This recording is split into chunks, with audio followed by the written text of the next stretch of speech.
London, early 1500s. A boy with soot on his hands and hunger in his belly walks the crooked lanes of Putney. He is no prince, no nobleman's heir, not even a gentleman's son. His father, Walter Cromwell, is a brewer, a blacksmith, and a man often fined for brawling.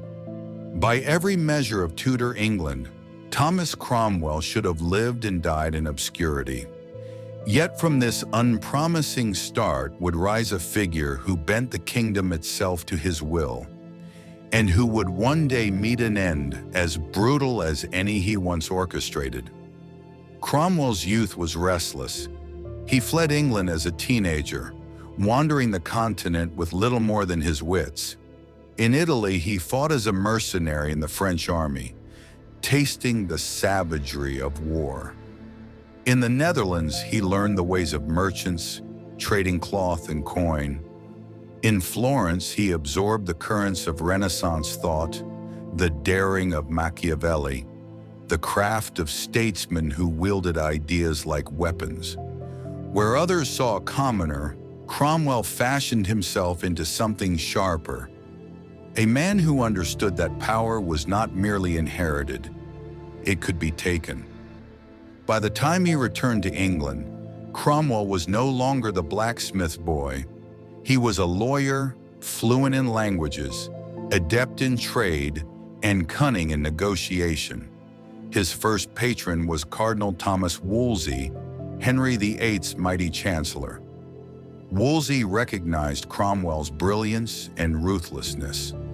When Wolsey needed monasteries dissolved to fund his colleges, Cromwell managed the business, stripping altars, seizing wealth, and cutting through centuries of tradition with a lawyer's pen. He proved himself indispensable, efficient, unsentimental, unflinching. But Tudor England was a world where patrons fell as quickly as they rose.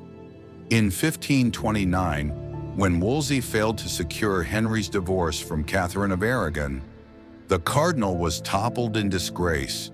Most of Wolsey's men fled to save themselves. Cromwell did not. He remained loyal until the end, even escorting Wolsey's body after the old cardinal's sudden death. Yet even as he mourned, Cromwell maneuvered.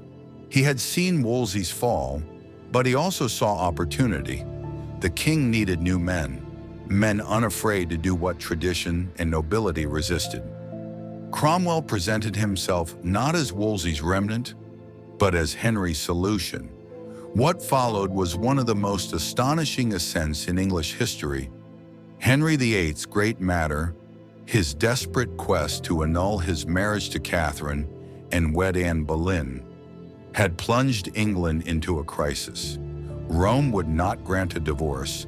The Pope stood in Henry's way. But Cromwell, pragmatic and daring, offered an answer no one else dared voice. If Rome will not bend, England will break away. The king, not the Pope, would be head of the church in England. It was a revolution dressed as law. Cromwell drafted acts of parliament that declared the king supreme over the church, severing England from centuries of papal authority. He masterminded the trial and execution of Sir Thomas More, once Henry's friend, who refused to recognize the new order. He crushed resistance with ruthless efficiency, turning treason from a crime of dagger and sword into a crime of conscience, punishable by scaffold. Then came the dissolution of the monasteries. Cromwell oversaw a nationwide campaign to strip England's abbeys of their lands, treasures, and centuries of accumulated wealth. Monks were driven out, altars smashed, reliquaries melted. Vast fortunes flowed into the king's coffers, but Cromwell himself became feared as the iron fist of reform. To some, he was a visionary modernizer, dismantling corruption and reshaping the kingdom into a centralized state. To others, he was a destroyer, a vulture fattening on holy ruin. And through it all, he rose. By 1536, Cromwell was not merely Henry's chief minister, he was the architect of an England remade. The nobility, who sneered at his low birth, found themselves powerless against his cunning. Courtiers whispered that the blacksmith's son wielded more authority than dukes and earls. Foreign ambassadors described him as the second king. Yet in the Tudor court, power was never secure. Every step higher brought Cromwell closer to the edge. His enemies multiplied: conservative nobles who despised his reforms, bishops who loathed his heresies, courtiers who resented his iron grip over patronage. He survived them all, so long as Henry's favor shielded him. But Henry VIII's love was as dangerous as his anger. He had raised Anne Boleyn to the throne and cast her to the executioner's block when she disappointed him.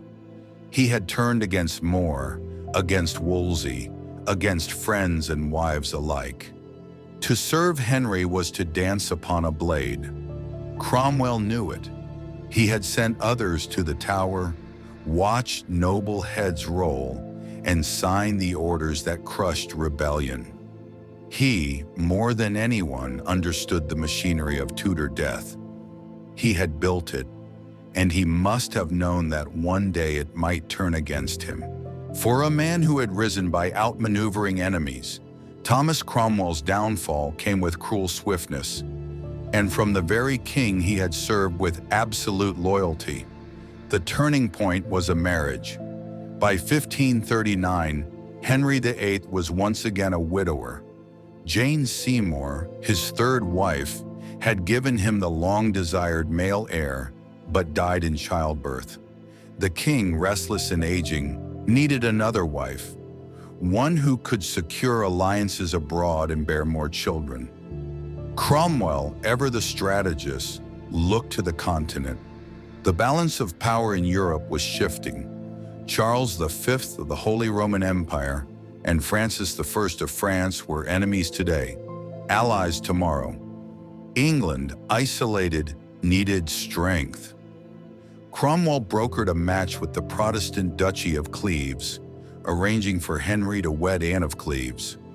On paper, it was brilliant diplomacy.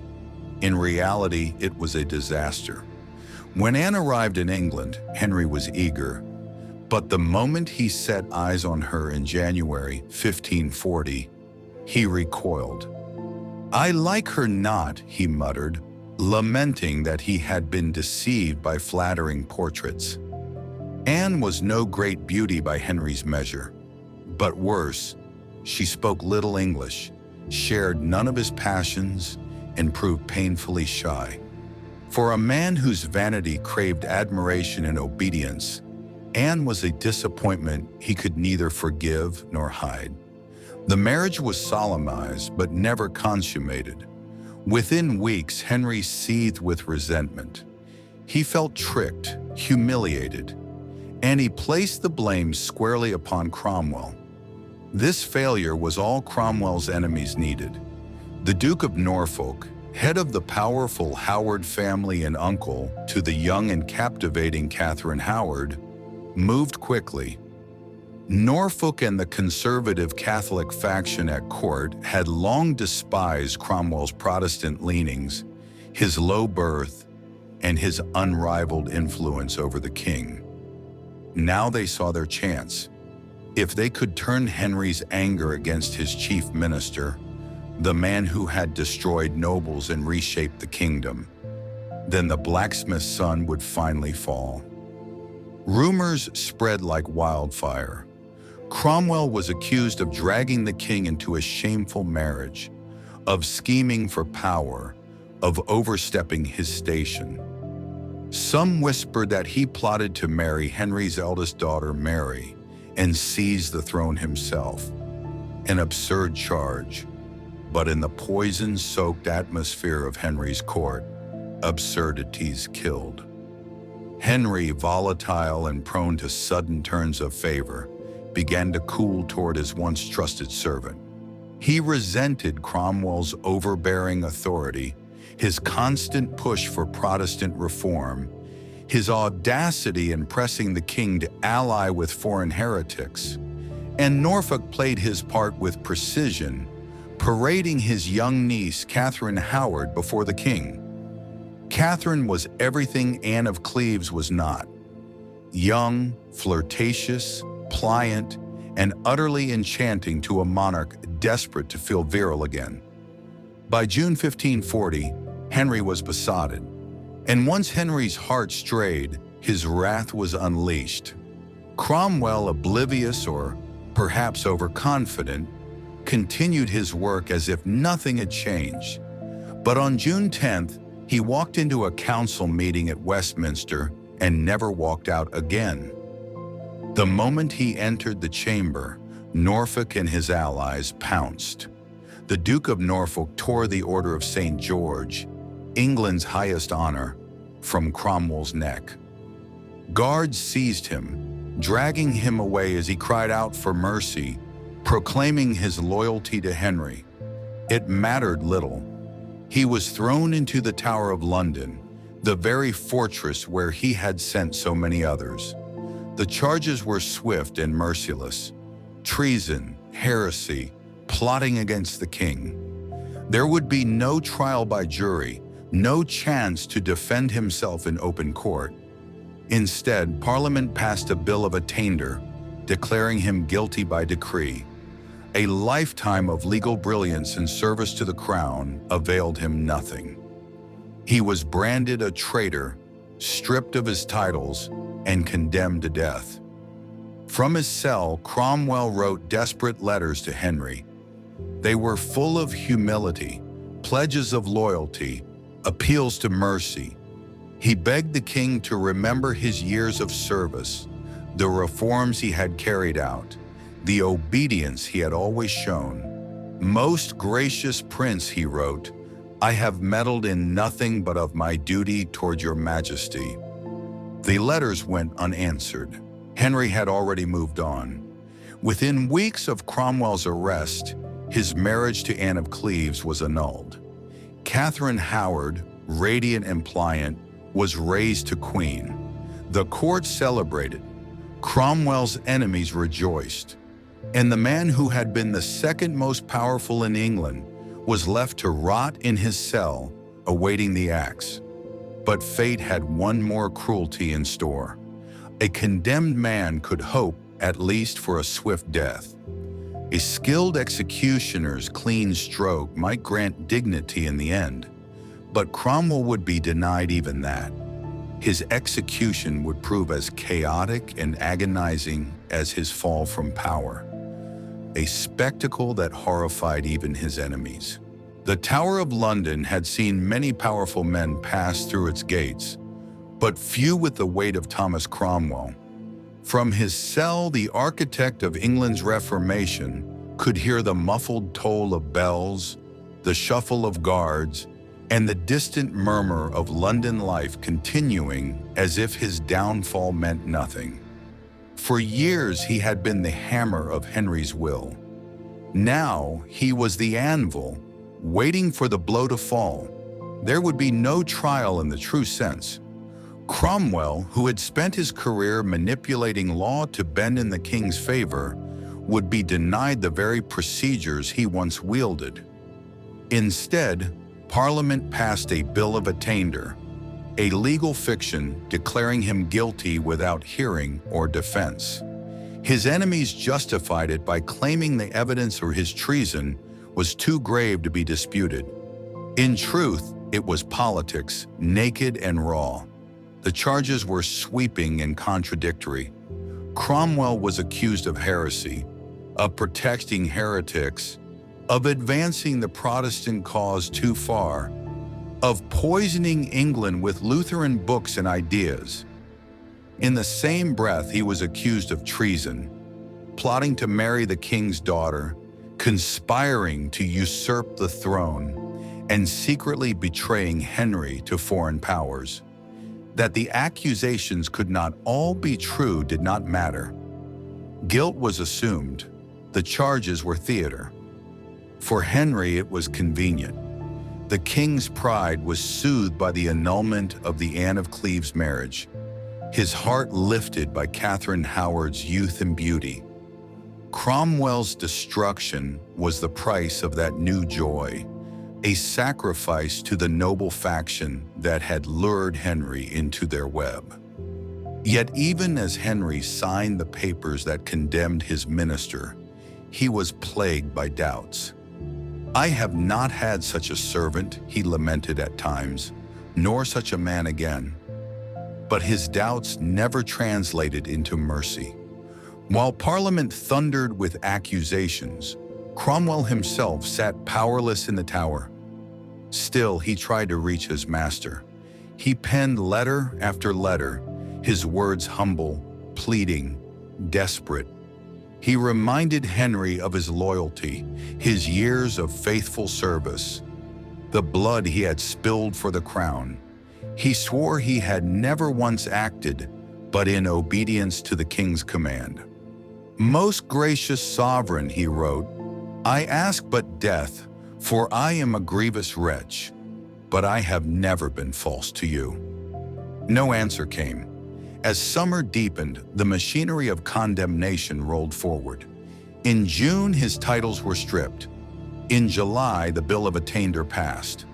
Cromwell, Earl of Essex, Lord Great Chamberlain, Vicegerent in spirituals, was reduced to nothing more than a condemned man.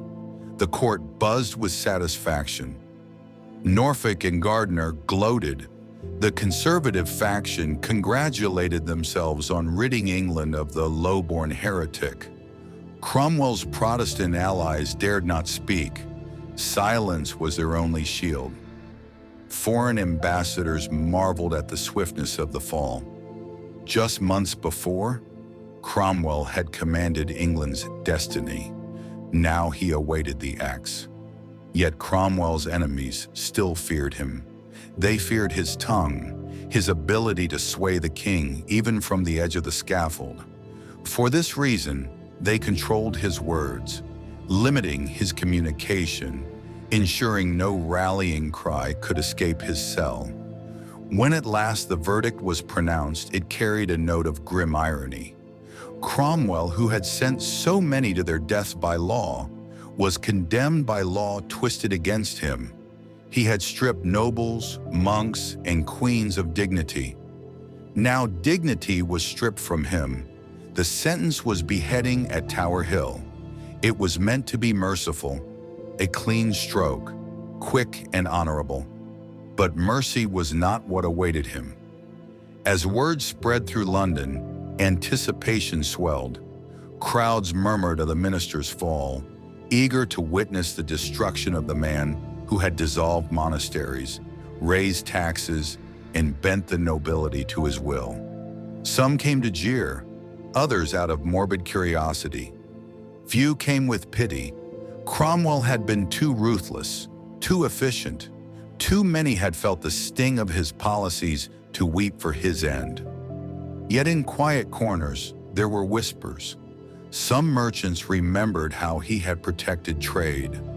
Some Protestants mourned the loss of their ally. And even a few nobles, hardened though they were, recognized the injustice of his fate.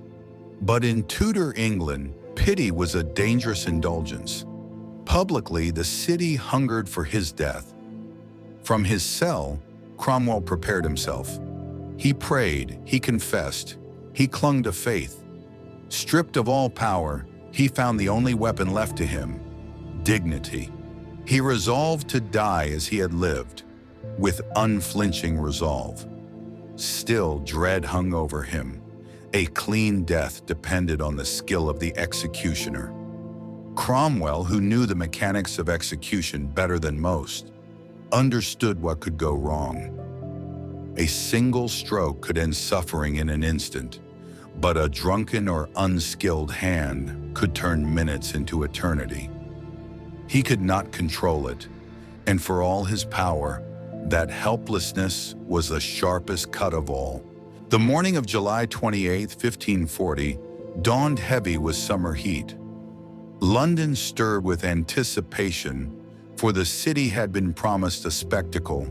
The death of Thomas Cromwell, once the king's most powerful minister.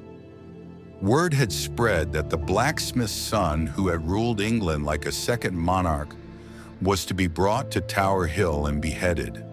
Crowds gathered early. Merchants abandoned their stalls. Apprentices skipped work, and noblemen jostled for position, eager to see the downfall of the man who had humbled them for years. Some came to gloat, others to gawk, but all came to witness vengeance. In the Tudor world, executions were not private affairs. They were theater, morality plays acted out on blood-soaked stages, meant to teach loyalty and obedience through terror. And Cromwell, more than most, had earned his starring role. The scaffold loomed above the throng, draped in black. Beside it stood the block, stained by countless heads before his, and an executioner armed with an axe. Cromwell knew well the grim ritual. He had ordered enough men and women to this very place. Now he was the condemned, stepping into the silence he had once orchestrated for others.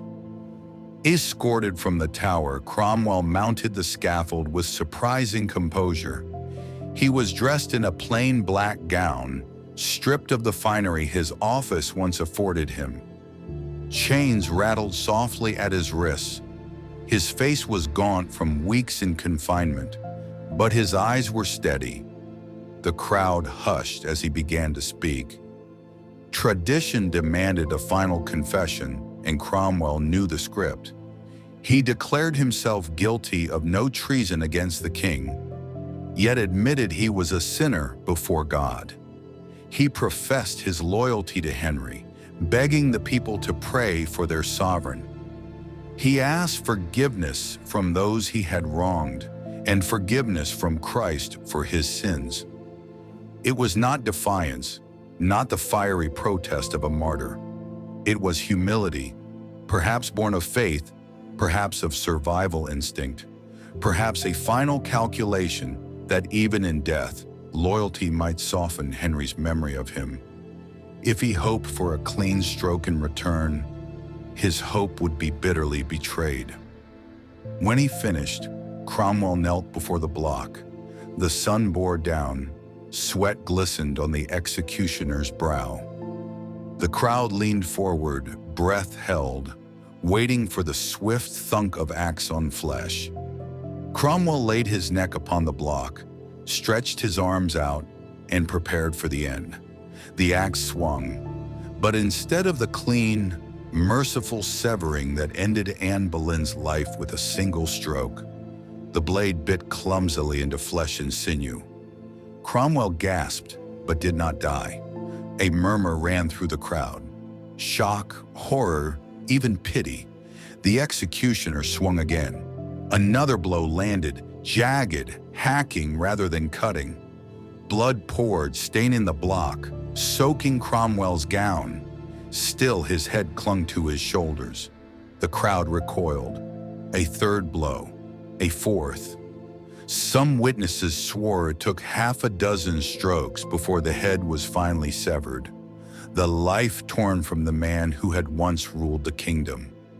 Each strike turned mercy into torture, transforming Cromwell's death into an agonizing butchery. The horror spread even among those who had hated him.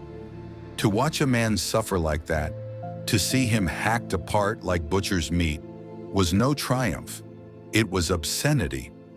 Chroniclers later recorded the execution as clumsy, shameful, botched. Cromwell, who had sent countless others to swift deaths, was granted none of the dignity he himself had denied. His end was slow, messy, and public. When at last the head was raised, crimson dripping down the executioner's hands, the crowd cheered, but the sound was subdued, uneasy. Justice had been served, but the manner of it left a stain. Even Cromwell's fiercest enemies, Norfolk among them, could not help but shudder at the spectacle, and yet the irony cut deeper still. On that very day, as Cromwell's lifeless body was carried away, Henry VIII was preparing to marry Catherine Howard. While the former minister's blood dried on Tower Hill, the king reveled in youth and desire, parading his new bride before the court. The man who had arranged Henry's most disastrous marriage had been eliminated. The faction that delivered Catherine had triumphed, but Henry himself would come to regret it.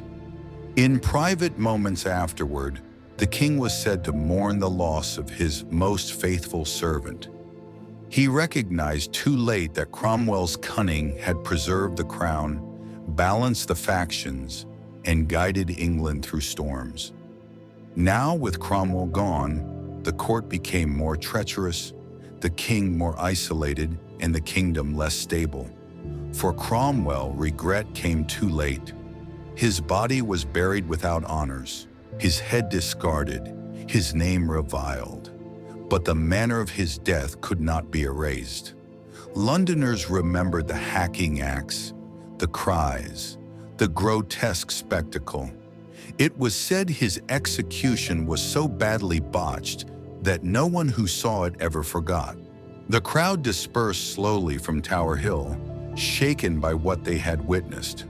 Some had come to jeer, expecting triumph in Cromwell's destruction.